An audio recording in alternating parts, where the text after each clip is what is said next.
नमस्कार दोस्तों। बर्बादी के बाद बॉलीवुड की उल्टी गिनती शुरू, ये हम क्यों कह रहे हैं, ये आज हम आपको बताएंगे। बहुत से ऐसे संकेत अब मिलने लगे हैं जो हमें ये बताते हैं कि बॉलीवुड अब खुद को लेकर बड़ा लापरवाह हो गया है। दर्शकों की अनदेखी, अपने उत्तरदायित्वों की अनदेखी, अपनी जिम्मेदारियों की अनदेखी। और अब तो ऐसा हो गया है कि जब कहते हैं ना बर्बादी जब शुरू होती है तो वो सीधे एक एक करके आपके पैर से सिर तक आती चली जाती है, और वो स्थिति बन रही है। ऐसी आज कई चर्चाएं हुई। आज एक रवि जी के प्लेटफॉर्म पर भी हमने चर्चा की कि कैसे नेटफ्लिक्स और अमेजॉन जैसे ओटीटी प्लेटफॉर्म का गुलाम बनता जा रहा है बिल्कुल। बॉलीवुड। किस तरीके से अब वो उन्हीं के लिए कंटेंट बना रहे हैं। और आज हमने ये भी देखा कि किस तरीके से कुछ नामों को बेचने के लिए यूट्यूब चैनल भी बड़ी गड़बड़ियां करते हैं। अभी हमने अपने प्लेटफॉर्म पर एक स्टोरी की, आपने देखा होगा कि कैसे आराध्या बच्चन ने दिल्ली हाई कोर्ट का रुख किया। और ये दो साल में दूसरी बार है जब उन्होंने कहा है कि भाई उनको लेकर जो अनाप शनाप खबरें चलाई जाती हैं उस पर रोक लगे। और कई बार उसमें ऐसी खबरें होती हैं जिनको हम मुंह से बोलना भी नहीं चाहते, इतनी गंदी और अशुभ बातें लोग बाकायदा खबर बना देते हैं। और उसमें हमारे और रवि जी जैसे लोगों को बड़ी दिक्कत होती है, क्योंकि हमारे पास फोन आने शुरू होते हैं कि अरे भाई ऐसी खबर हो गई, आपने कुछ बताया नहीं। तो हम कैसे बताएं कि वो तो खबर है ही नहीं, वो तो किसी ने यूं ही बनाई है। तो रवि जी, ये अगर जी। हम आज बातचीत का सिलसिला इसी से शुरू करें, जो आराध्या बच्चन वाली खबर है, हाँ, कैसे हाँ। देखते हैं आप इन सब चीजों को? क्योंकि एक तरह से हमारा पेशा भी बदनाम होता है इसमें। बिल्कुल ठीक है। देखिए, खास तौर पर जो एक दौर ये आया है जिसमें लोगों का मीडिया पर से भरोसा उठा है। जी। जी। ये एक बड़ा जो बड़ा मीडिया था, मेन स्ट्रीम मीडिया था, हाँ चाहे वो हाँ हाँ प्रिंट हो, इलेक्ट्रॉनिक हो। हाँ हाँ तो हाँ। इसके ऊपर से जब लोगों का भरोसा उठा तो उसके बाद में एक तो सोशल मीडिया आया, जिसमें जी। लोग आपस में खबरों का जी। आदान-प्रदान करने लगे, या जी। जो फैक्ट्स और फिगर खुद ही ठीक करके जो जहाँ पर है वो जी। वहीं पर रिपोर्टर बन के काम कर रहा है, वीडियो बना के हम्म। डाल दे रहा है। तो हम्म। वो एक चीज़ शुरू हुई, और उसके हम्म। बाद जब थोड़ा-सा और विस्तार हुआ, तो यूट्यूब ने धीरे-धीरे जो है लोगों का भरोसा जीता। और यूट्यूब पर जो हम जैसे जो जर्नलिस्ट हैं, और बहुत सारे जर्नलिस्ट हैं, जो आए हाँ। और बहुत सीरियसली काम कर रहे हैं और अच्छा काम करना चाहते हैं। और हम वो लोग हम्म। हैं जो मेन स्ट्रीम से आए हुए हैं। हम इन्फ्लुएंसर वाले नहीं हैं, कि जिन्होंने ना कभी जी। जर्नलिज्म हाँ। किया, ना समझा, जी। और सिर्फ शौकिया जी। आ गए, तमाशा करना शुरू कर दिया, उल्टी-सीधी कुछ भी बातें की, ड्रामे किए, या फिर मतलब जो है जैसा आप बता रहे हैं कि कुछ भी खबर चला दी, सिर्फ जी। इसलिए कि मतलब जिससे कि व्यू मिल जाए। तो ये हम नहीं कर सकते, लेकिन अब धीरे-धीरे लोगों की एक बड़ी सिर्फ कम्युनिटी ध्यान ऐसी हो आकर्षित गई। करने के लिए झूठ बोल देना, ये तो बहुत बिल्कुल, बड़ी बात है, बहुत बिल्कुल, बड़ा हाँ, क्राइम है, ये बहुत अपराध है। बड़ी बात है। और ये ऐसा नहीं, खबरों की मतलब जो हर तरह की, हम तो सिर्फ एंटरटेनमेंट कवर करते हैं, हालाँकि आप और भी चीज़ें करते हैं। तो एंटरटेनमेंट में तो ऐसा हो ही रहा है, लेकिन बाकी भी आप इसकी स्ट्रीम्स देखिए, न्यूज़ की जो है, वहाँ भी ये सारी चीज़ें चल रही हैं। बिज़नेस में भी चल रहा है, जो पॉलिटिकल हेडलाइन्स होती हैं, उसमें भी खेल होते हैं, उसको भी अलग-अलग तरह के नरेशन होते हैं, कुछ भी निकाल के बता दिया जाता है। वहाँ तो धड़े हाँ। बँट गए हैं, तो वहाँ तो कोई किसी के लिए कुछ भी कह देता है। और हिस्ट्री में तो ऐसा चल रहा है कि पूछिए ही मत। मतलब अजीब-अजीब तरीके से इतिहास लिख दिया जा रहा है।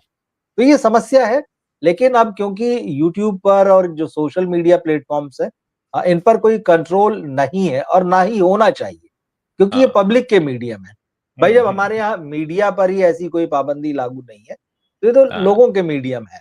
हालाँकि बीच बिल्कुल। में इस तरह की कोशिश सरकार की तरफ से हुई थी, लेकिन जो है हम्म। फिर जिस तरह से विरोध हुआ, तो सरकार को वो अपना बिल या प्रस्ताव जो है वो वापस लेना पड़ा। नहीं होना हाँ। चाहिए और सबको बात करने की स्वतंत्रता होना चाहिए। लेकिन इसका ये मतलब भी नहीं है कि आप बेसिर पैर की ही उड़ा दो। कुछ हाँ। ऐसी हाँ। बात कर दो कि जो बेहद शर्मनाक हो, अपने प्रति भी हो, जिस फ़ील्ड में, जिस प्रोफ़ेशन में आप हो उसके प्रति भी हो, और किसी के प्रति आप बहुत भ्रामक गलत खबर फैला के, चाहे वो उसको बदनाम करने के लिए हो या चाहे उसके जीवन से जुड़ी हो, तो थोड़ी ज़िम्मेदारी जो है ना, जिसको सेल्फ सेंसर बोलते हैं, वो होना चाहिए। थोड़ा-सा एथिक्स जो है वो अपने अंदर होना चाहिए।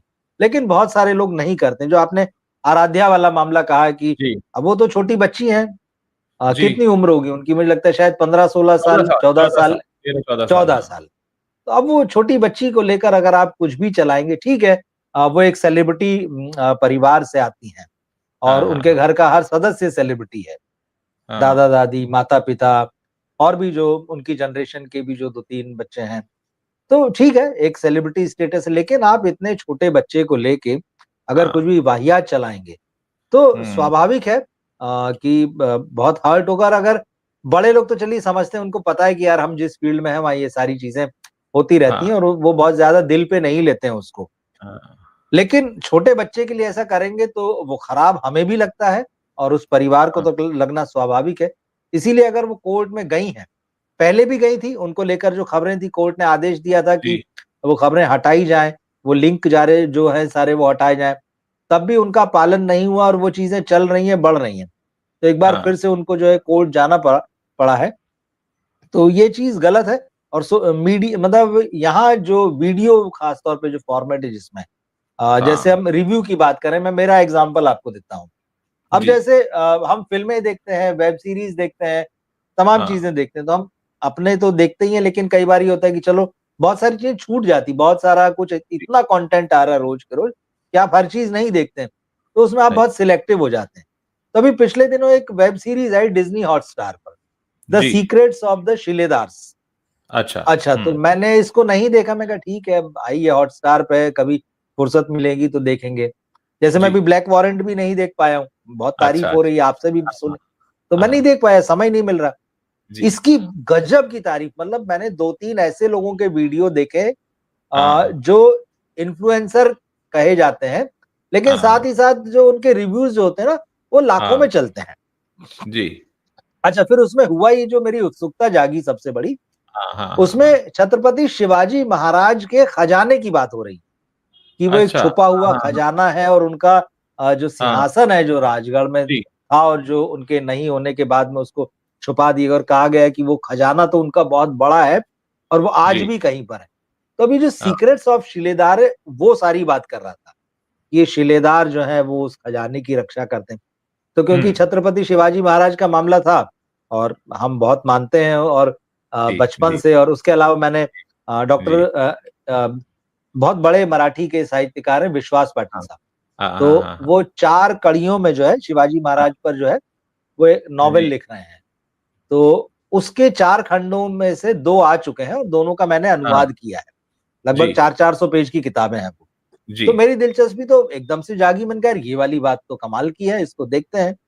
हाँ, मैं देखकर बहुत निराश हुआ इसको देख के, आपको सच बताऊँ। हाँ, और वो लोग जो रिव्यू कर रहे थे, वो इसको इतना महान बता रहे थे कि यार क्या देख लिया है, मतलब ऐसी तो हाँ, वेब हाँ, सीरीज़ ही कभी नहीं आई है। आपको तो हाँ, पहली फुर्सत में देखना चाहिए। आप बिल्कुल एक पल के लिए भी नहीं हिलेंगे। जी, अब इसको जब मैंने देखना, हालाँकि अच्छी बात मुझे वही लगी कि छोटी है, 6 एपिसोड है और एवरेज हाँ, आधे-आधे घंटे के हैं या सवा घंटे के हैं। तो साढ़े 3-4 घंटे में मामला खत्म हो गया। लेकिन मुझे जी, वो साढ़े 3-4 घंटे भारी लगे भाई। मैंने हुँ, हुँ, 2-3 हिस्से में देखी जब देखना शुरू की तो। उसकी जी, वजह ये है कि हाँ, अगर आपने जैसे द डा विंची कोड देखा है, उसके अलावा जो नेशनल ट्रेज़र है, उसके हाँ, अलावा हाँ, जो एक और इंडियाना जोन्स वाली सीरीज़ है, जी, और ख़ास तौर पर इस पर जो है द डा विंची कोड का इतना ज़बरदस्त असर है, इस कहानी पर, इसके हाँ, नरेशन में, हाँ, तो मैंने लगा ये तो पूरी-पूरी नकल बना ली भाई इन्होंने आपने। और इतनी कमज़ोर तरीके से स्क्रिप्ट लिखी गई है उसमें कि जो भी रहस्य खुल रहे हैं वो, मतलब एकदम होता है ना फ़ोर्सफुली, कि बगैर सिर-पैर लगाए आपने जो चाहा वो घट गया। आप किसी हाँ, मुसीबत में तुरंत सहायता आ गई। आपको तुरंत कोई क्लू नहीं मिल रहा है, तुरंत देखते-देखते मिल गया। तो मुझे लगा कि भाई ये जो लोग हैं इन्होंने किस तरह का रिव्यू किया है? तो इसका मतलब है कि वो दूसरे इंटरेस्ट हैं उसमें उनके। उनका इंटरेस्ट जो है रिव्यू करना नहीं है। तो ये देखिए, जो भ्रामक क्या चीज़ें होता होती है है। जी, मुझे ऐसा लगता है कि माहौल बनाने की कोशिश की जाती है। मान ये लीजिए कि कोई माहौल वेब बनाने की सीरीज़ बिल्कुल। नई आए और 10 लोग मिलकर पूछने लगे, "अरे! तुमने देखी क्या? तुमने देखी क्या?" तो 11वें आदमी तक पहुँचते-पहुँचते होगा, "यार मैंने कुछ मिस कर दिया है। क्या है इसमें ऐसा?" बस उनको यही क्रिएट करना है। उनको बस उनकी और बस ये यहीं तक है। क्योंकि एक बार बंदा देखने पहुँच जाएगा तो उसके सामने तो पता लग ही जाएगा कि क्या है इसके अंदर। बिल्कुल। तो बात वही, आज आपको वहाँ तक पहुँचाना है।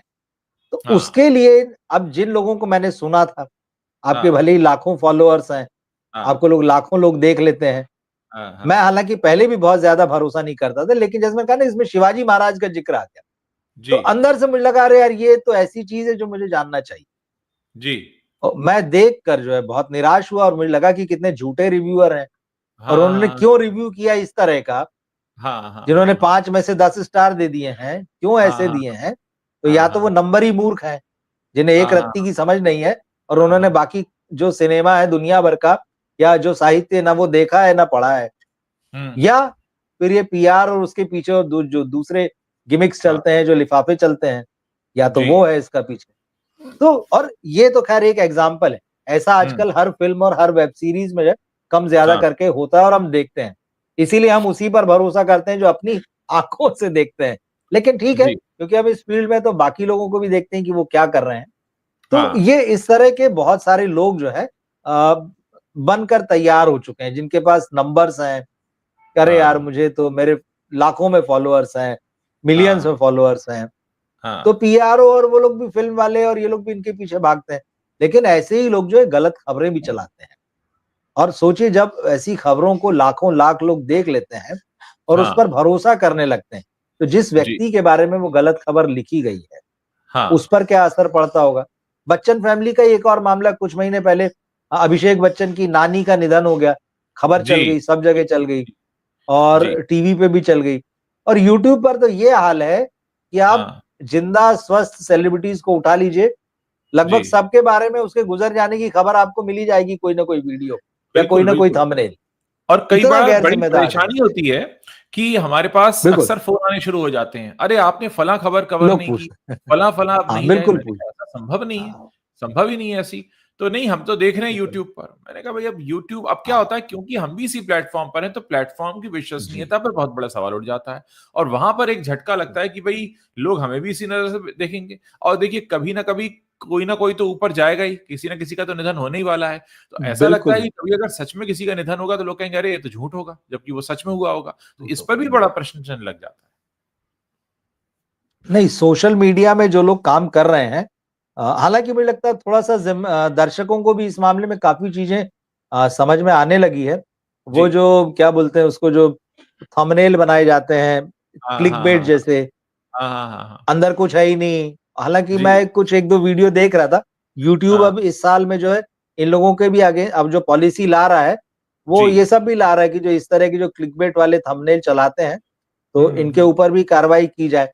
आप लोगों की एनर्जी टाइम वेस्ट करते हैं, उसके अलावा जो है झूठ बोल के वहां व्यू टाइम या जो भी होता है उसको लेते हैं, भ्रामक जानकारी फैलाते हैं, एक तरीके से छल करते हैं, रेवेन्यू ले लेते हैं। आप देखिए उन पे ऐड चल रहे होते हैं, उन ऐड चल रहे होते हैं, बिल्कुल बिल्कुल। हाँ, तो ये इन चीजों को बंद किए जाने की जरूरत है, और मुझे लगता है करेगा, यूट्यूब खुद इस तरह का काम अब करने जा रहा है, तो ये चीजें बंद होना चाहिए। पर लेकिन जो बच्चे हैं, कम से कम छोटे बच्चे, इस तरह भाई आप मीडिया में है, एंटरटेनमेंट कवर कर रहे हैं, सेलिब्रिटीज हैं, बिलो द बेल्ट कभी भी नहीं जाना चाहिए, मुझे ऐसा लगता है। और दूसरा, आप गॉसिप की दुनिया है, सब कुछ है, ठीक है, मजे के लिए, मनोरंजन के लिए, एक लिमिट है लेकिन उसकी, और ये लिमिट समझना चाहिए जो लोग कंटेंट बनाते हैं उनको भी, कि हम क्या कर रहे हैं, कितना पर्सनल हो रहे हैं। ऐसे ऐसे लोग बैठे हैं, प्रिंस सिंह, जो अपनी असल तस्वीर भी नहीं लगाते, इन्होंने गुरु नानक जी को लगाया हुआ है, और ये लिख रहे हैं कि भाई तेरा निधन कब होगा, बकवास करता रहता है। अब सोचिए ऐसी जनता है, अब इनके खिलाफ भी एक्शन हो सकता है। मैं इस मैसेज को इसलिए शेयर कर रहा हूं ताकि रिकॉर्ड में रहे। तो मेरी कोशिश रहती है कि मैं नेगेटिव कमेंट को जरूर शेयर करता हूं ताकि उनको पता चले कि उन पर भी नजर है।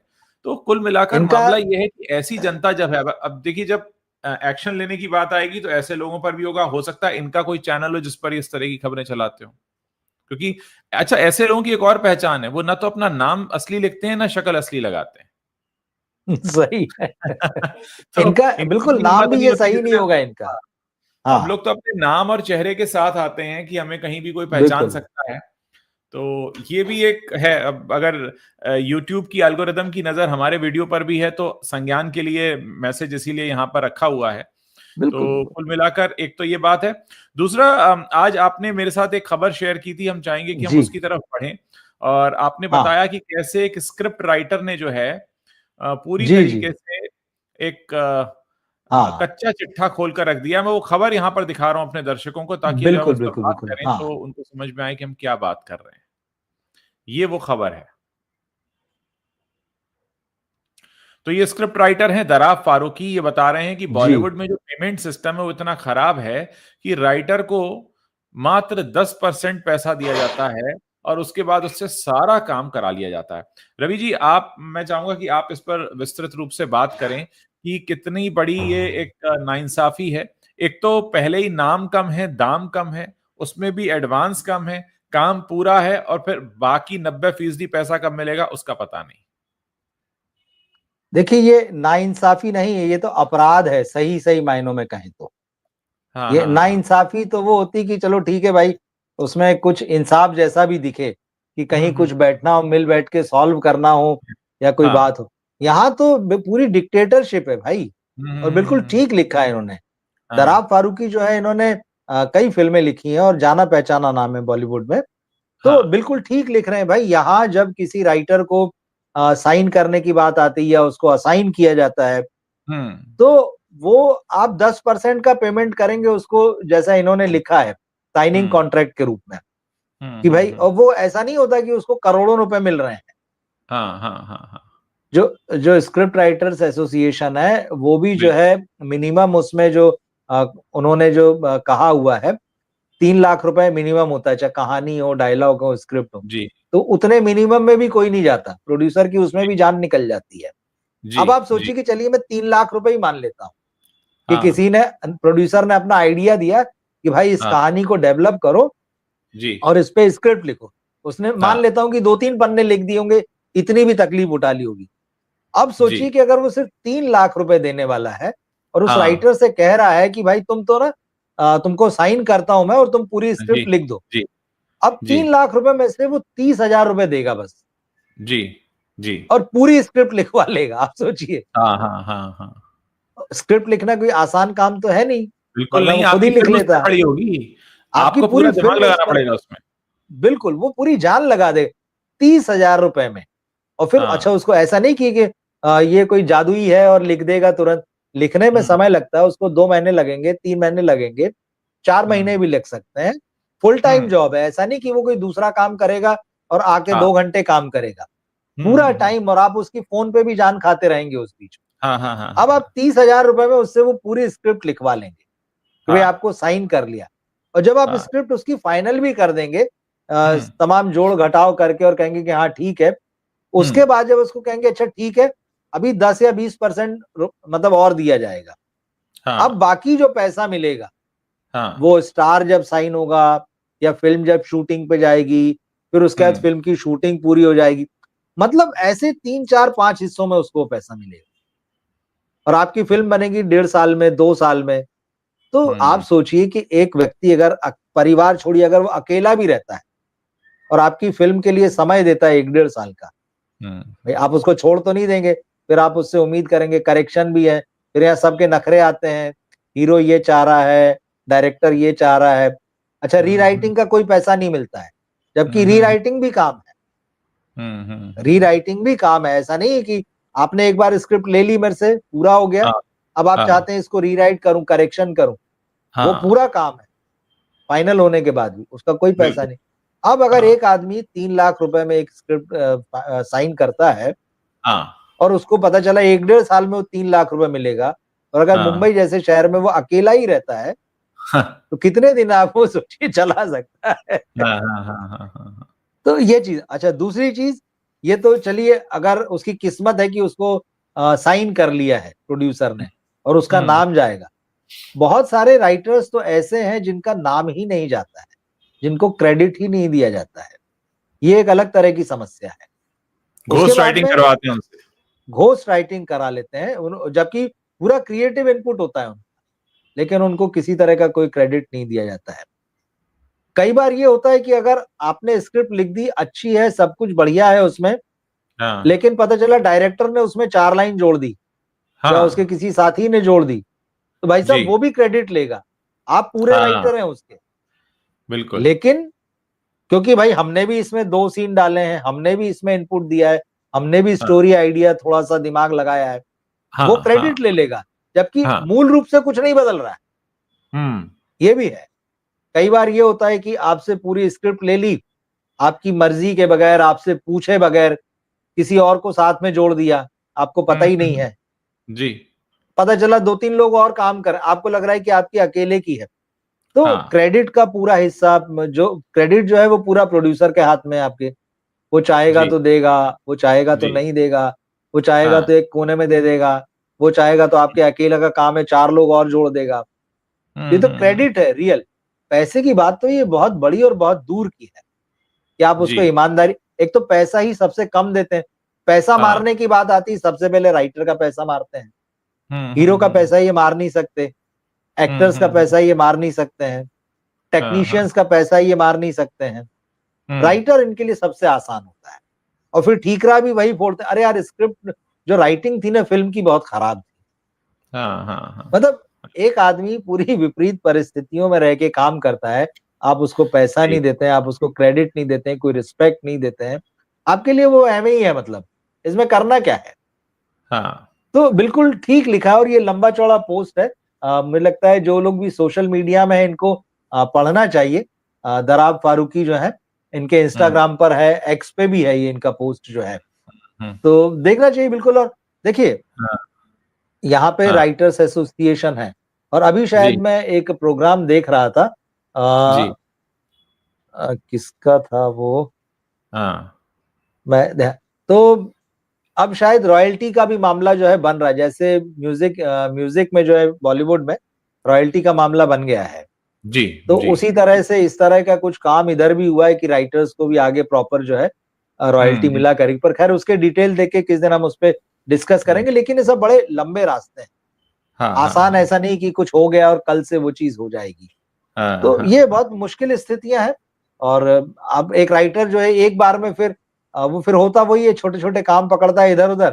तो फिर आप कैसे उम्मीद करेंगे? आप तो चाहते हैं करोड़ों की फिल्म बनाना, हाँ, और हाँ, उसको हाँ, लाख में भी पेमेंट ढंग से नहीं करना चाहते हैं। आप हाँ, चाहते हैं फोकट में वो करके दे दे आपको। हुँ, तो ये, और देखिए, राइटिंग को तो कोई काम ही नहीं समझते ना, समस्या ये है। तो और हर व्यक्ति को लगता है कि मैं कुछ भी कर दूंगा, इसमें मैं जोड़ घटा दूंगा। बात ही क्या है? तो ये देखिए क्या राइटर्स की होता है स्थिति बहुत कि खराब है जी।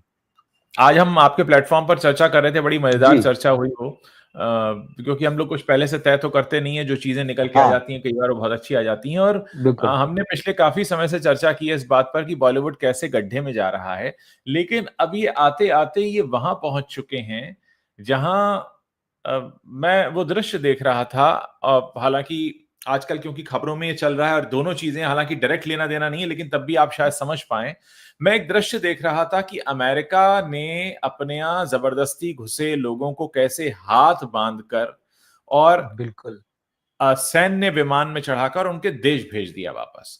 पता नहीं क्यों हाँ, मैं जब उसको देख रहा था मुझे बॉलीवुड का भी वो हाल दिखाई दे रहा था कि अब तुम्हारी जो ये मनमानी है, इसके बाद अब ये है कि जनता तुमको ऐसे हाथ बांधकर टाटा बाय बाय करने वाली कि तुम चलो निकलो बाहर। ये हो कैसे रहा है कि पहले आपकी फ़िल्मों का बड़े सिनेमा घरों में इंतज़ार होता था, ईद पर भाईजान की फ़िल्म आएगी, दिवाली पे दूसरे भाईजान थे, क्रिसमस पे तीसरे भाईजान थे, फिर कभी कोई और भाईजान थे। लेकिन अब इन सारे भाईजानों को साइड में करके नेटफ्लिक्स ने लाइन में लगा दिया है कि आओ चलो नेक्स्ट, नेक्स्ट जैसे। और आपको आपकी जो सही जगह है वो बता दी है, और ये आपके अपने कर्म हैं जो आपको वहाँ पर लेकर गए। वरना एक वक्त जहां बड़े-बड़े स्क्रीन उसमें, और रवि जी आपको पता होगा कि ये लोग पूरा का पूरा माफिया काम करता है कि किसकी पिक्चर कितने थिएटर में बिल्कुल। रिलीज होगी, बाकायदा इसके लिए दबाव बनाया जाता है, फोन कराए जाते हैं और बड़े अंडर प्रेशर होते हैं। खासकर सिंगल स्क्रीन वालों की तो आप पूछिए मत। अगर छोटे शहरों में कानपुर, लखनऊ, जबलपुर वगैरह में जो सिंगल स्क्रीन थिएटर ओनर्स हैं और दो बड़ी फिल्में किसी दिवाली ईद पर आ रही हैं, तो उनको बड़ा प्रेशर बनता है, अलग अलग तरीके से उनको दबाव बनाया जाता है, किसी पिक्चर आपको लगानी है, बड़ी माफिया इसके साथ काम करता है।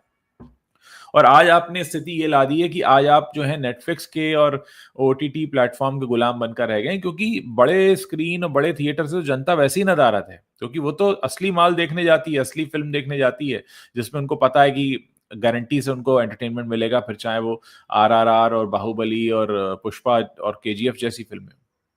तो आज स्थिति वो बन गई है। और आज जो हम दिन में बात कर भी रहे थे कि कैसे इब्राहिम अली खान और जुनैद और खुशी कपूर, मतलब ये कैसे हाथ जोड़े खड़े हैं ओटीटी प्लेटफॉर्म के बाहर। जो बॉलीवुड है वो तो ब्रांड खत्म हो गया और हम आज इनके गुलाम बने खड़े हैं। और एक दिन जनता हमको भी ऐसे ही बाहर कर देगी बड़े स्क्रीन से, जैसे अमेरिका ने अपने गैर मतलब जरूरी दस्तावेजों के साथ जो लोग घुस आते हैं उनके देश में रहने के लिए, उनको बाहर कर दिया। देखिए वो तो होना ही है, और हम लंबे समय से आपके प्लेटफॉर्म पे, हम शायद 2 साल हो गए मुझे लगता है बात जी करते हुए, जी जी और जी। हम लगातार इस तरफ कह रहे हैं कि बॉलीवुड ये गलतियां कर रहा है और उसका खामियाजा उसको भुगतना हाँ पड़ेगा। और अब जी फाइनली वो स्टेज आती दिख रही है कि अब जी। ये सारे लोग थिएटर के लिए फिल्में नहीं बना रहे हैं। आप सोचिए, हाँ आश्चर्य की बात है हाँ। कि जो थिएटर कभी आपका माई बाप होता था, वो दर्शक जो आपका कभी माई बाप होता था, अब वो हम्म। आपको देखना ही नहीं चाह रहा है, क्योंकि आपके कर्म ऐसे थे। आपने बिल्कुल। इतनी घटिया फिल्में बनाई, आपने अपने हाँ ईगो में आके ये बनाया कि हम तो बना देंगे और लोग देखेंगे ही। जब हाँ तक हाँ। लोगों के पास विकल्प नहीं थे, तब तक वो हम्म, आपको बर्दाश्त करते रहे, आपके हाँ झूठ को बर्दाश्त करते रहे। हाँ हाँ। लेकिन जैसे ही विकल्प आए, जी और कोरोना के बाद वो एकदम से बहुत धड़ल्ले से आ गए दरअसल, वरना जी। इनका काम 2 4 5 साल और चल जाता। लेकिन हाँ कोरोना के बाद एकदम से दरवाजे खुले, तो हाँ ये धराशायी हो गए। और आज बिल्कुल सही कह रहे हैं आप कि ये ओटीटी प्लेटफॉर्मों के, खासतौर पे नेटफ्लिक्स और अमेजन जैसे के, हाथ जोड़ के हाँ। खड़े हुए हैं हम्म। कि भैया हमारे बच्चों को लॉन्च कर दो। हमारे बच्चों की हालत ये नहीं है कि हम उनको थिएटर में ले जाने का रिस्क लें। पहले जरा हाँ आप टेस्ट कर लो थोड़ा सा हाँ। इनकी ऑडियंस बन जाए, जिससे लोग इनको पहचानने लगे। क्योंकि सबको पता है कि ये इंस्टाग्राम के, सोशल मीडिया के मतलब चेहरे हैं, उससे ज्यादा इनमें कोई टैलेंट नहीं है। और दिख भी रहा है, जब ये फिल्मों को प्रमोट करने आ रहे हैं, तब भी इनका टैलेंट खुलकर दिख रहा है कि कितना है, क्या इनकी पर्सनैलिटी है। बिल्कुल देखने जैसे नहीं। लेकिन अब क्या करें, सीधे वहां नहीं आ सकते हैं, तो इधर उधर करके पहले नेटफ्लिक्स पे।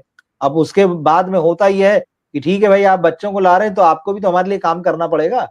हम्म। बिल्कुल। तो फिर ठीक है, अब तो हाँ आपके बच्चों करना से काम पड़ेगा। ले ही इसलिए रहे हैं हाँ क्योंकि आप आएंगे साथ में। हमारे एक फिर आप दर्शक हैं, आएंगे। उनके सवाल का जवाब दे दूं मैं। जी। महेश बाबू और राजमौली की पिक्चर की अपडेट इनको चाहिए। साहब, आपको 24 महीने का इंतजार करना पड़ेगा। जो जानकारी है वो हाँ ये है कि इस साल मार्च अप्रैल से तो प्रियंका चोपड़ा शूट करेंगी, अगले साल महेश बाबू शूट करेंगे, और उसके अगले साल ये पिक्चर रिलीज होगी। यानी 25 चल रहा है, 25 और 26 में शूटिंग होगी, 27 में रिलीज होगी। तो इसकी जानकारी बहुत ज्यादा उपलब्ध नहीं है, इतनी जानकारी उपलब्ध है। अब आप सोचिए, जिस फिल्म को बनने में 2 साल लगने वाले होंगे, उसकी जानकारी अभी कितनी उपलब्ध होगी। अभी उसकी शूटिंग भी शुरू होने वाली है मार्च अप्रैल से, तो इतनी ही जानकारी है इसकी अभी। ठीक है, देखिए यही होता है ना, जब आप अच्छा सिनेमा बनाते हैं तो लोग आपकी जी फिल्म का इंतजार करते हैं। जी। और हो सकता है कि भाई पुष्पा की टिकट तो आज जो है 20-30% के रेट में ज्यादा थे और लोगों ने देखा। हो हाँ सकता है राजा मौली की फिल्म के टिकट जो है पता चला डबल हो जाएंगे। बिल्कुल 250 का बिल्कुल। टिकट 500 में मिलेगा, 500 का 1000 मिलेगा। पर जी आदमी देखने जाएगा क्योंकि उसको पता है कि मुझे वो एक्सपीरियंस मिलने वाला है, और हमें हाँ भरोसा है कि वो वैसा सिनेमा बनाएंगे। भाई जब आदमी 1000 करोड़ का बजट लेके चल रहा है फिल्म को बनाने के लिए, हाँ। तो फिर वो टिकट भी कुछ उसी तरह से करेगा और वो एक्सपीरियंस देगा, तो फिर लोग उसको देखने जाएंगे, सीधी सी बात है। तो यही है। लेकिन बॉलीवुड, तो मैंने कहा ना कि अब तो फ्री में देखने लायक नहीं बचा। जी डिस्काउंट में टिकट हाँ बेच रहे हैं, फ्री में टिकट दे रहे हैं, रेलगाड़ी में जाके टिकट अपील कर रहे हैं कि भैया हमारी फिल्म देखो। पब्लिक कह रही है कि भैया आपको देख लिया, फिल्म देखने की क्या जरूरत है। तो इतने बुरे हाल इन्होंने खुद बुलाए हैं, और इनकी वापसी अब संभव नहीं है। अब साल में 2 4 फिल्में तुक्के में चल जाएंगी, क्योंकि दर्शक को कुछ देखना है, कुछ थोड़ा ठीक आ गया, तो आप ये नहीं कह सकते, कह रहे नहीं कमबैक हो गया है। आप साल में 200-250 फिल्म बनाइएगा और आपकी 5-6 फिल्म, 10 फिल्म भी चल जाए, और आप कहेंगे नहीं हमने कमबैक कर लिया है, ऐसा कमबैक नहीं होता है। कुल यहाँ मिला के जाके अब आपको ओटीटी के ही दरवाजे पे खड़े रहना है, और दो बिक गए, बातें मैं कहना खड़े क्या चाहूंगा रहना है जी। कि एक तो ये कि ये उदाहरण मैंने आपके प्लेटफॉर्म पे भी दिया था कि जैसे अंग्रेजों ने कभी हम पर राज किया था और हमारी हाँ लहलहाती फसलों पर उन्होंने अपना लगान वसूल करके और अपने देश वो ले जाते थे और हमारे सामान को बाहर बेचकर मुनाफा कमाते थे। अब यही हुआ है कि एक तरह से अंग्रेजों का राज आ गया है कि नेटफ्लिक्स और अमेजॉन ये बाहर की कंपनियां हैं, ये हमारे बॉलीवुड के लोगों को अपना गुलाम बनाकर अपनी दुकान में काम करवाएंगी, खुद मुनाफा वसूलेंगी और हमको ठेंगा दिखाएंगी। एक तो ये बात। और यहाँ ये भी समझना जरूरी है कि इस स्थिति तक पहुंचने के लिए इन्हें किसी ने विवश नहीं किया है, बल्कि ये खुद ही पहुंच गए हैं वहां पर। मतलब ऐसा नहीं है कि इन्होंने कोई तिकड़म चलाई है। भाई एक जमाना ये कि कोविड के टाइम में जब अचानक से थिएटर बंद हुए तो ओटीटी एक ऐसा सहारा बना कि भाई यहाँ पे फिल्में रिलीज कर लो, लेकिन फिर वही ओटीटी बदल जाता है, वो कहता है साहब पहले ओटीटी पे अपना बिजनेस दिखाओ, फिर वही ओटीटी कहता है कि अब तो हम तुम्हें खरीदेंगे नहीं क्योंकि अब तुम चाहते हैं तो हमारे लिए ओरिजिनल कंटेंट बनाओ, फिर अनुराग कश्यप जैसों को काम पे लगाया जाता है। तो कुल मिलाकर मामला ये है कि किस तरीके से पूरी की पूरी इंडस्ट्री को घुमा दिया गया।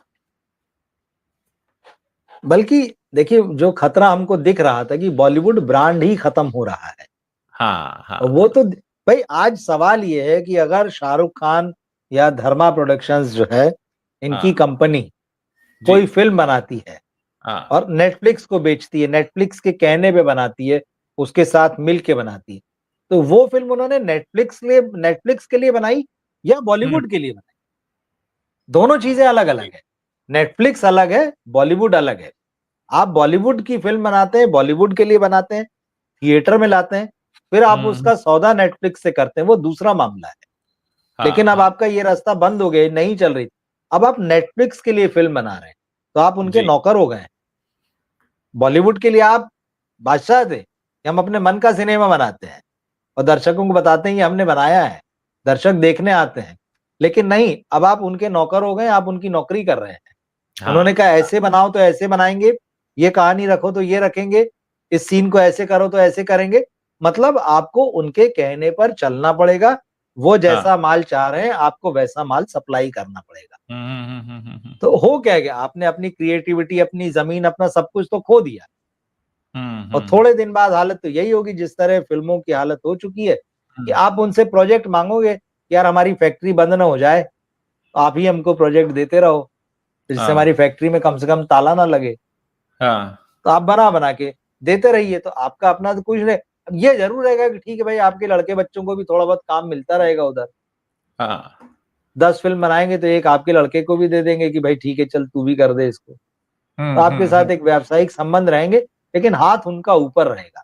आप अपना हम्म सब कुछ खो देंगे। और तकलीफ सिर्फ यही है कि ये तो इनका चाहे जो करें, ये सब जी करके इन्होंने हिंदी का जो फिल्म उद्योग है उसको खत्म कर दिया है, नष्ट कर दिया है। हाँ हाँ हाँ ये इनके पिताजी का नहीं था, लेकिन इन्होंने इस पे कब्जा जमा लिया। इस पे कब्जा जमा के उसको रिटर्न देना तो बहुत दूर है, कि अगर हमने कहीं से अपने लिए नाम कमाया है, पैसा कमाया है, पहचान हम्म पाई है पूरी दुनिया में, तो हम उसके लिए ग्रेटफुल होते हैं, हम रिटर्न करते हैं, जैसा कि हम पहले देखते रहे हैं हाँ इन 2 ढाई दशक के पहले जो लोग थे उनमें।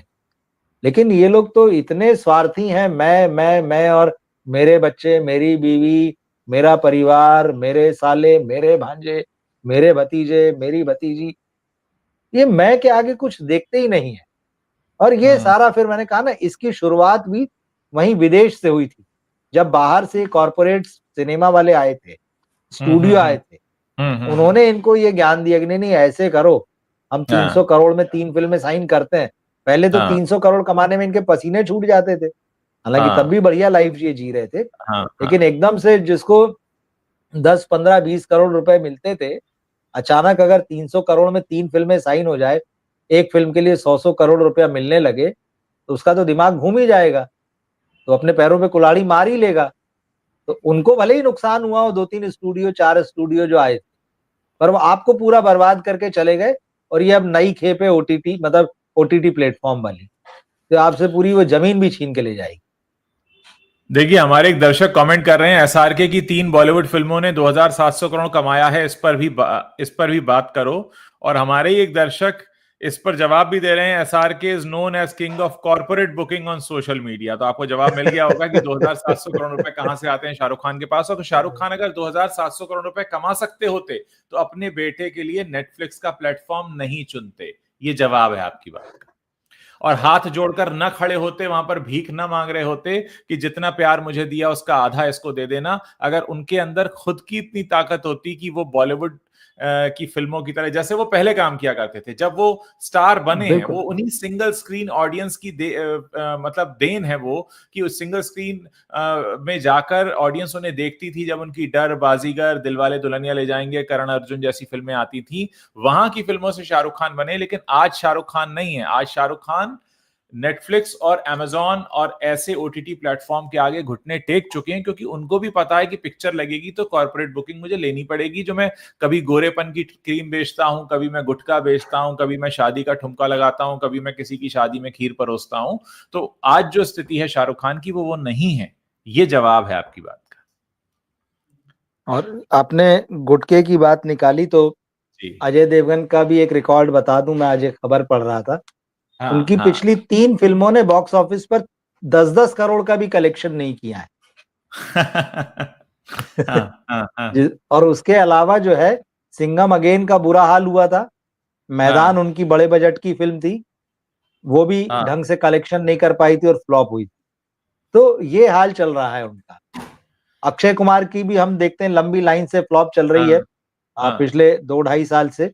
और वो तो हम्म किसी तरह से भी स्काई फोर्स में 100 करोड़ के पार जो है, डेढ़ हम्म। पौने 2 साल बाद उसका कलेक्शन गया है उनकी किसी फिल्म का। हाँ। तो वो उसके भी फिगर्स पूरे जो हैं क्या हाल है। सलमान खान नहीं चल रहे हैं। ऋतिक हम्म। रोशन फ्लॉप हो चुके हैं। हम्म एक रणबीर कपूर की एनिमल अगर आप छोड़ दें, जिसने हम्म। एक बड़ा परफॉर्मेंस किया, अगर जी इन स्टार्स की बात करें तो जी। बाकी तो सब एकदम। आमिर खान की भी पिछली 2 फिल्में बड़ी बड़ी ले लीजिए, कौन हाँ चल रहा है। और इन सबको ये आदत इन्हीं लोगों ने लगाई, हाँ। जो बाहर से आए थे ना, जिनके साथ बड़ी बड़ी डील इन्होंने जो साइन की।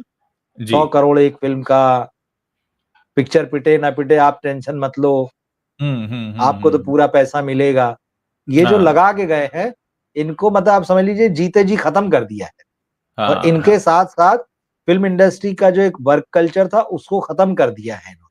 हाँ और पूरा मैदान साफ करके चले गए हैं। तो अब ये जिनके पास पैसा आया था, तो हाँ। उस पैसे की गर्मी जब तक रहेगी और जब तक इनको नेटफ्लिक्स और अमेजन जैसे अपने हाँ हाँ दरवाजे पर खड़े रखेंगे, हाँ हाँ तब हाँ तक ये चलेंगे। नहीं तो हाँ। इनका भी जो है सारा बोरिया बिस्तर इनको समेट ही लेना पड़ेगा। जब आपको देखने ही नहीं आ रहे लोग, जब आपकी फिल्में ही नहीं चल रही है, तो फिर आप किस बात के स्टार। दो बातें यहां पर कहना चाहूंगा। एक तो हमारे दर्शक हैं भार्गव देखा, ये पूछ रहे हैं कि राजमौली सर महाभारत पे मूवी बनाएंगे क्या। तो देखिए, राजमौली साहब तो अभी हम्म। अगले 2 साल तक तो बिजी हैं। वो प्रियंका चोपड़ा और महेश बाबू वाली जो अफ्रीकन एडवेंचर वो फिल्म बना रहे हैं, अब उसके बाद शायद वो बनाए। फिलहाल 2 साल तो वो यही करने वाले हैं। दूसरा, हम इस लाइव सेशन के बाद हमारे एक मित्र हैं, जर्नलिस्ट हैं, संजय मिश्रा कात्यानी, जो इस समय महाकुंभ को कवर करने के लिए प्रयागराज में है। तो हम उनसे बात करेंगे। तो जो दर्शक जानना चाहते हो आंखों देखा हाल, हम डायरेक्टली उनको लेकर चलेंगे, महाकुंभ का हाल दिखाएंगे। संजय मिश्रा कात्यानी हमें बताएंगे, जो कि बहुत जाने माने एंटरटेनमेंट जर्नलिस्ट भी हैं और इन दिनों महाकुंभ को कवर कर रहे हैं। तो वो लोग हमारे साथ 11 बजे तक रुक सकते हैं। फिलहाल कुछ और कमेंट्स मैं यहाँ पर ले रहा हूँ। हेमा जवेरी लिख रही हैं, व्यूअर्स ने खान एरा को रिजेक्ट कर दिया है। तो देखिए, व्यूअर्स तो, अब खान एरा तो वैसे भी ओवर है। आप बताइए, खान एरा को मैं कैसे मानूं, क्योंकि आमिर खान की अगर बात करें तो उनकी पिछली फिल्म लाल सिंह चड्ढा फ्लॉप है। सलमान खान बहुत लंबे समय से एक हिट फिल्म का इंतजार कर रहे हैं, और शाहरुख खान को 4 साल घर बैठना पड़ा था, उसके बाद वो वापस आए हैं। तो ये खान एरा अगर होता तो ये 3 चीजें नहीं होती जिनका हमने यहाँ जिक्र किया। और अभी भी इंतजार है सलमान खान को कि सिकंदर का क्या होता है। रश्मिका मंदाना के साथ फिल्म कर रहे हैं, और रश्मिका मंदाना के साथ फिल्म करने की बड़ी वजह यह है कि इस समय रश्मिका मंदाना एक बहुत बड़ी हॉट केक बनी हुई हैं, और यही वजह है कि सलमान खान उनके साथ काम कर रहे हैं। ये सलमान खान की खुशकिस्मती भी है कि रश्मिका उनके साथ काम कर रही है, क्योंकि इस समय रश्मिका एक बड़ा उभरता हुआ ब्रांड है और सलमान खान ढलता हुआ सूरज है। देखिए, बॉलीवुड में आज की तारीख में कोई भी स्टार नहीं है, सही बात तो यही है। अगर आप हाँ कहें ना कि जी। किसी के एरा की बात, इस एरा को तो आप किसी से जोड़ ही नहीं सकते जिसमें हम आज। बिल्कुल। शाहरुख का हाँ कभी समय था, सलमान आमिर का समय था, वो दौर बीत चुका है और हाँ बहुत पहले बीत चुका है। जी। उसके बाद तो ये कॉरपोरेट बुकिंग और जो झूठे आंकड़ों के सहारे ही चल रहे हैं। हाँ वो हाँ बैसाखियां ही इनको चला रही है, कब के डूब चुके हैं। जी। ये सिर्फ जो है ना नकली है, जो कुछ भी अब सामने दिख रहा है। और अब 60-60 साल के होने जा रहे हैं भाई। हम्म। आप सोचिए, हाँ 60 हाँ टच कर जाएंगे इसी साल, तीनों के तीनों जो है करीब हाँ करीब। हाँ हाँ अक्षय का वही हाल है। अक्षय ने बहुत भरोसा जताया था, अक्षय ने बहुत हाँ। मासी फिल्में की थी, लेकिन उसके बाद वो जब से ट्रैक से उतरे हैं, हम्म। कुछ समय तो लोग उनके अंदाज को और उनके भारत कुमार वाली छवि को एंजॉय करते रहे। लेकिन फिर धीरे धीरे उनकी पोल खुल गई सारी, और जब पोल खुल गई तो दर्शक रिजेक्ट कर ही देते हैं। ये और आप देखिए, मैं हमेशा मुझे लगता है कि पिछले इन 2 ढाई दशकों को आप उठा के देख लीजिए, भारतीय मतलब जो हिंदी सिनेमा है भारतीय सिनेमा में, इसकी अपनी कोई पहचान है ही नहीं। जी, जी। इसमें मतलब शाहरुख, सलमान वाले इनके बाद की जनरेशन को अगर आप ले लें, अव्वल तो इन्हीं लोगों ने फ़िल्में कम करना शुरू कर दी, कि ज़्यादा हाँ, हाँ, काम नहीं करेंगे। और हाँ, इसके बाद तो जो लोग आए हैं, हाँ, भाई उनके तो काम का उनको मतलब वो 10-10, 20-20, 15-15 साल से भी काम कर रहे हैं, तो उनकी 5-5 हाँ। फ़िल्में गिन पाना मुश्किल है, कि इनकी ये 5 ढंग की फ़िल्में हैं, जो 10-10 साल से काम कर रहे हैं। ये तो बहुत ज़ीरो टाइप का समय है, ये इनको बिल्कुल ज़ीरो मिलेगा और ज़ीरो लिखा जाएगा। ज़ीरो पे मुझे शाहरुख खान याद आ रहे हैं और ज़ीरो पर जी। शाहरुख खान इसलिए याद आ रहे हैं क्योंकि हमारे एक दर्शक हैं ज्योतिन्द्र कुलकर्णी, ये अमेरिका से हमारे साथ जुड़ते हैं, जिन्होंने साफ लिखा है कि कुछ महीने पहले शाहरुख खान सैन होजे में थे, अमेरिका का एक शहर है, जहां पर वो एक इवेंट प्रमोट करने आए थे एनआरआई का, और उन्होंने कहा कि वो वहां पर बहुत सारे मूवी थिएटर में कुछ पैसा लगाने चाहते हैं, जो बे एरिया है वहां का, ताकि उनकी फिल्मों को प्रमोशन मिले, और उनके वहां पर कई सारे फैन हैं। तो बिल्कुल ये एफर्ट्स तो लगाने ही पड़ेंगे, और शाहरुख खान इस मामले में मास्टर हैं। मैंने पहले भी बताया है कि वो अपने फैन क्लब को काफी सपोर्ट करते हैं, और उनके फैन क्लब जो 2 नवंबर को मुंबई में पहुंचते हैं मन्नत के आगे एक जैसी टी शर्ट पहनकर डांस करने, तो उसके लिए बाकायदा काफी अरेंजमेंट किए जाते हैं, उनको बहुत जगह से ट्रैवल भी कराया जाता है, बाकायदा एक फैन डिपार्टमेंट भी है रेड चिलीज में, जहां उनका दफ्तर है खार वेस्ट में। तो ये तो वो करते रहे, और शाहरुख खान एक बहुत अच्छे बिजनेसमैन भी हैं, मैं ये कहूंगा कि श्रूड बिजनेसमैन है। उन्होंने वो जो अपना ब्रांड डेवलप किया, उसके बाद उसे काफी हद तक वो मेंटेन भी कर पाए हैं, जिस काम में आमिर थोड़ा पीछे रह गए, और सलमान की थोड़ी ब्रांड वैल्यू कम हुई लगातार फ्लॉप होती फिल्मों से, लेकिन हाँ, काफी हद तक शाहरुख ने उसको मेंटेन तो किया है, और ये बहुत अच्छा तरीका होगा अगर वो करते हैं, तो इससे शायद उनकी आने वाली फिल्में, फिर उन्हें 4 साल घर नहीं बैठना पड़ता, उनकी फिल्में आती रहती हैं अगर इस तरह से वो सपोर्ट करते रहते सिनेमा घरों को कहीं ना कहीं। आपने अभी एक जो फैन फॉलोइंग की बात की है, तो मैं जी, आज ही कुछ चीज़ें पढ़ रहा था, तो 2 स्टिकर निकाल के रखे थे, वो पढ़ देता हूँ। जी, जी, जी। People who are obsessed with celebrities may have lower intelligence. Oh people who are obsessed with celebrities may have lower intelligence, और दूसरा सेंटेंस है इसमें आगे, हाँ, the more obsessed the more obsessed someone is with celebrities, the lower their cognitive performance tends to be, according to a research. बिल्कुल, 2 अगर साल आप पहले किसी ये शख्स रिसर्च से हुआ इतना है। बिल्कुल, प्रभावित हो जा हाँ, रहे हैं, तो आप स्वयं को खो हाँ, देते हैं।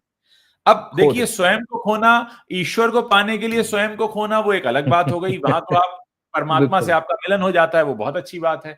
लेकिन यहाँ एक शख्स को आप इतना ज्यादा चाहने लगे, जो कि आपसे कभी मिला भी नहीं है, जिसकी आपने स्क्रीन इमेज देखी है, जिसको आप व्यक्तिगत तौर पे ना जानते हैं ना उससे बात करते हैं, और खुद को आप उसमें खो देते हैं, तो मतलब ये कि आपके अंदर खुद कितना खोखलापन है। तो पसंद करना, हम भी बहुत से लोगों को पसंद करते हैं। बिल्कुल हम पसंद कभी करते हैं महात्मा ऐसे। गांधी से नहीं मिले, लेकिन हम उन्हें पसंद करते हैं। हम कभी स्वामी विवेकानंद से नहीं मिले, लेकिन हम उनकी कहानियां सुनिए, गाथाएं सुनिए, उनके कुछ ऐसे कर्म सुनिए। लेकिन एक स्क्रीन पर आने वाले अभिनेता, जिसका अभिनय हमें पसंद है, हमें बहुत से लोगों का अभिनय पसंद हो सकता है, हम उनके अभिनय की तारीफ कर सकते हैं, लेकिन उनमें खो जाना, खुद को उनके चरणों में न्यौछावर कर देना, वो अपने आप में एक बात बताता है कि आपके अंदर काफी कुछ खोखलापन है। देखिए, हम अमिताभ बच्चन से भी मिले हैं, हम शाहरुख हम्म। खान से भी मिले हैं, जी, उनसे जी, बातें की है, और जी। ऐसा नहीं कि हम उनके आलोचक हैं, हम उनके प्रशंसक हैं, उनके काम के प्रशंसक हैं, बिल्कुल। उनका जो एक इंटेलिजेंस है, उनका एक ऑरा है, उसके प्रशंसक हैं। लेकिन इसका ये मतलब नहीं कि हम उनको क्रिटिसाइज़ नहीं करेंगे, ऐसी हाँ। बातों के लिए जो हमारे हिसाब से गलत, या यस। जो काम उन्हें नहीं करना चाहिए, या जो उनकी अगर फ़िल्म उनकी कमज़ोर है, या उनकी फ़िल्म में कोई ऐसी बात है, हाँ। भगत नहीं बन जाएँगे। हम तो बिल्कुल। मिलने के बाद भी तमाम लोगों से मिल, तो हम हम्म। बहुत ऑब्जेक्टिव ढंग से उसको बैठ के एनालिसिस करेंगे। लेकिन ये वाला बिल्कुल एक, ये मुझे बड़ा इंटरेस्टिंग लगा, तो मैंने सँभाल के रख लिया, क्योंकि बहुत सारे भगत जो हैं वो हमको टकराते हैं यहाँ पे। हाँ, हाँ, हाँ, आपके हाँ। चैनल पे भी, मेरे भी। जी, जी। अरे! कैसे बोल दिया? कोई शाहरुख को लेके आपने एक लाइन बोली तो वो ज़रूर लिखेगा कि अरे आप तो हाँ, शाहरुख को ऐसे ही कहते हैं, हाँ, सलमान को, हाँ, या किसी को भी। ये हाँ, भगत हाँ। टाइप लोग होते हैं। तो बिल्कुल सही बात है। तो अगर वो ये सुन रहे हैं तो उनको अपने इंटेलिजेंस को एक बार थोड़ा-सा ना एनालाइज़ करना चाहिए, कि आपने क्या भक्त बोला तो मुझे हमारे देश की एक बहुत जी, जी, जी। मशहूर राजनैतिक छवि का स्मरण हो आया, मैं जी, नाम नहीं जी। लूँगा उसका, हाँ। कि जो जी, जी। उनके भी भक्त हैं, तो भक्ति छोड़िए, भक्ति ईश्वर की बिल्कुल। अच्छी है। हाँ। भक्ति परमात्मा की अच्छी है, उसके आगे समर्पित कीजिए, लेकिन किसी भी व्यक्ति के आगे, वो चाहे राजनीतिक छवि वाला हो या बॉलीवुड की छवि वाला हो या स्पोर्ट्स की छवि वाला, आप उनके काम के, उनके खेल के, उनके अभिनय के, उनकी कला के प्रशंसक हो सकते हैं और होना भी चाहिए। बहुतों की प्रशंसा आप होना करते हैं चाहिए। तो कहीं ना कहीं आप सीखते हैं, उनके जैसा बनना भी चाहते हैं। बिल्कुल, आप अगर अभिनय में आएंगे तो आप नसीर साहब से, अमोल पालेकर से, ओम पुरी से, आप पंकज त्रिपाठी से, अमिताभ बच्चन से सीखना चाहेंगे, बिल्कुल सीखना चाहिए, इनमें हैं ऐसे गुण कि इनसे सीखे जाएं। लेकिन आप स्वयं को भुलाकर समर्पित हो जाएं तो वो तो फिर ईश्वर का ही स्थान होता है। और कुछ लोग तो राजनेताओं के प्रति इतना समर्पित हो जाते हैं, मुझे लगता है कि भाई वो हाँ, व्यक्ति अपने पॉलिटिकल करियर के लिए इतना कुछ कर रहा है और आप उसको इतना सही। समर्पित हुए जा रहे हैं जहां पे आपकी कोई समर्पण होने की आवश्यकता नहीं है। अरे मैं तो वो सोच रहा था, कल वो जो वीर पहाड़िया को लेके जो खबर आई, जो जी, एक हाँ, कॉमेडियन है एक कॉमेडियन ने कहा, मोरे, हाँ, हाँ, है ना, हाँ, उसने बताया कि भाई उनके लोग आ गए और मुझे मारा उन्होंने, 12-13 लोग थे। तो बाद में हुँ, वीर पहाड़िया ने ही माफी मांगी कि भाई मुझे भी नहीं पता ऐसे लोग कौन है, कौन लोग थे वो। बोले मैं पता हाँ, कराऊंगा, मैं माफी मांगता हूँ। तो ये जो भगत लोग होते हैं, हुँ, जिसकी भक्ति करते हैं, उसको भी मुश्किल में डाल देते हैं कई बार। उसको पता ही नहीं होता मेरे नाम पे क्या टिकट फट रहा है, कौन सा बिल बस, फट रहा है, चाय से ज्यादा और ये केटली उसके गर्म हो नाम रही है। चाहे से ज्यादा। तो इतना नहीं होना चाहिए। आप पसंद की हाँ, भाई, अपना दिमाग खुला रखिए, हर चीज को हाँ, एनालाइज हुँ, कीजिए, अच्छे को अच्छा कहिए, खराब को हुँ, खराब कहिए, हाँ, अपने अस्तित्व को भी बनाए रखिए। जब हाँ, आपका अस्तित्व बना रहेगा तभी सामने वाले का भी रहेगा। बिल्कुल, आपका बिल्कुल। अस्तित्व नहीं है तो सामने वाले का कैसे रहेगा?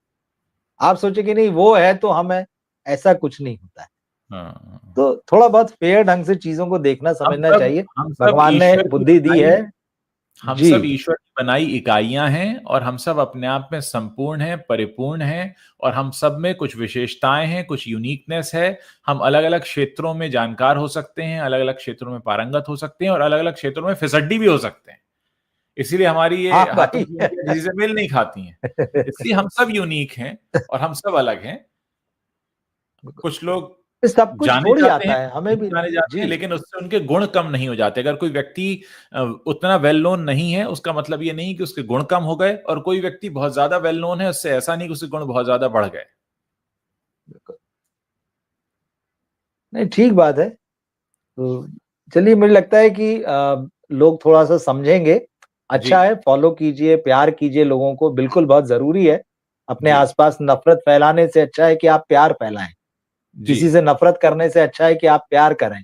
मगर वो हुँ, प्यार जो है वो भक्ति में और अंधभक्ति में ना बदल जाए।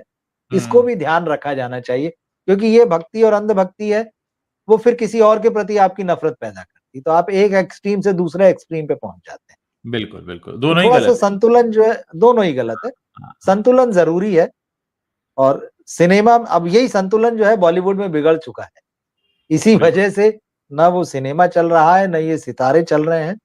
ये हाँ। सब ध्वस्त होने की तरफ बढ़ रहे हैं। देखते हैं क्या होता है आगे। बहुत-बहुत शुक्रिया रवि जी। मुझे एक अगला लाइव सेशन करना है। हमारे मित्र जुड़ेंगे बिल्कुल, बिल्कुल। महाकुंभ से, देखते हैं प्रयागराज से। उसे। जी, बिल्कुल। आपसे जुड़कर बहुत अच्छा लगा और दर्शकों से मैं यही शुक्रिया। रिक्वेस्ट कर रहा हूँ कि जो दर्शक हमारे साथ जुड़ना चाहते हैं महाकुंभ वाले लाइव में, वो बस कुछ मिनटों का इंतजार करें। हम 11 बजे फिर से लाइव हाजिर होंगे और आप सबसे बात भी करेंगे और उनसे भी बात करेंगे और आपको महाकुंभ का हाल भी बताएंगे। बहुत बहुत शुक्रिया। Thank you. शुक्रिया Ujjwal ji. Good night. Good night.